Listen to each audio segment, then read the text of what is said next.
People pretend there's some big secret to it. There's no fucking secret, man. I grew up broke. I worked every day. I decided I wanted to be a kickboxer. I had no car. I ran to work, which is about 4 miles. I'd work 10 hours carrying boxes of ice in a fish stall.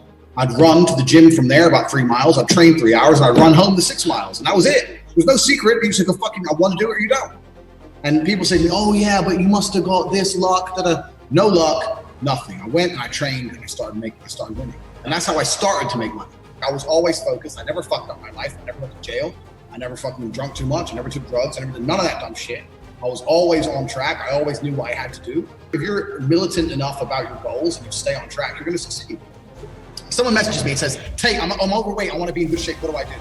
I'm like, why are you're fat. Stop eating so much and go to the gym. You're not retarded. You know the answer. You just don't want to do it. So you want to ask me for advice. Hope I'm going to give you some little hack where you can sit there and do fuck all and the weight will fall off. That's not the real one. Yeah. So you're trying to get a cheap way out. Most of these people asking for advice know the answer.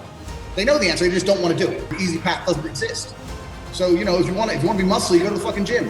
What do I do in the gym? Lift the weights. How do I lift them? Pick them up and put them fucking down, man. What the fuck? Lift. Just look at people around you, lift the weights. It's not complicated. If you're watching this and you want to change your life, you're a full-grown man. It's your fucking life. Go fucking do it. Like, no one else is going to do it for you. No one's going to come and kick your door down and say, here's a hot girl and a Ferrari. No one's going to do that. So you got to get it yourself. So get up and get it or don't have it. That's how it is. That's how I've always viewed it. A lot of people don't see success or they don't measure their own success, right? So there's a saying in fighting and it says, you're never tired when you're winning. And the point is, when you're getting your ass kicked, you're out of breath. If you're kicking someone's ass, you don't get out of breath. It's weird how that works. But life's the same, right? So if you give anybody a business idea and they start to make money, and they're making money, now they're making more money, now they're making more money, most people will have all the motivation and discipline they need to continue doing X idea and become very, very rich. The problem is people try things, they don't work. They try something, no money's coming in. They've tried something else, it's been a year, they don't see the results. And that's the hard part. That's where the discipline's really, really important because you're never tired when you're winning, right? So one of the things you can do is you got to find ways and metrics to measure success. Maybe your goal is to get rich, but you build a website, it's your goal to get rich. You're not making any money yet. But visitors are going up, right? So at least you have some kind of metric. You need to pay attention to your successes. You need to pay attention to them because that's going to give you all the energy and motivation, the word I don't like to use, the discipline that you need to keep going. You also have to understand that not everything's going to work all the time. You have to be prepared to throw things away. So you've kind of got to be an adaptable individual, but you have to look for the positive in the universe.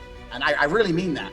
But I do know that if you wake up every day and look for the positives in the universe, you usually end up feeling more positive and doing more positive things and waking up and looking for the negative. And everything we said about mainstream media, they're only trying to show you the negative. They're only trying to piss you off. They're only trying to drag you down. They're not trying to say anything that makes you happy. So if you're going to listen to that crap, at least be immune to most of it, and you have to have your own internal clock, your own internal systems to make sure you stay on track. You never know it all. And that's all the world is. It's people walking into rooms and talking to each other. You need to be talking to the right people all the time. And you're going to learn new things. But if you're talking to people who only want to talk about sports and other junk, well, you're only going to learn about junk. That's all it is. It really is the truth. I can't remember the last conversation I had with somebody that wasn't about my money or his money or some money. That's what we talked about because that's all I was interested in, and that's the truth. You're completely right. It's not, mentorship is great, but you don't even need a mentor. You just need people around you who are about it, and if you do that, like we said earlier with the ice cream experts, if you sit and talk about ice cream every day to ice cream experts, you'll learn about ice cream. If you do the same thing with money, you're going to learn about money. It's exactly the same. Every single man out there listening to this, I want you to do one thing today, and I want you to do the same thing for the rest of your adult life. I want you to work very hard, and I want you to be proud of yourself. And if you do those two things, you'll be amazed how close you'll come to your goals. In fact, if you work hard and you're proud of yourself, every single goal you have in mind right now, you're going to surpass.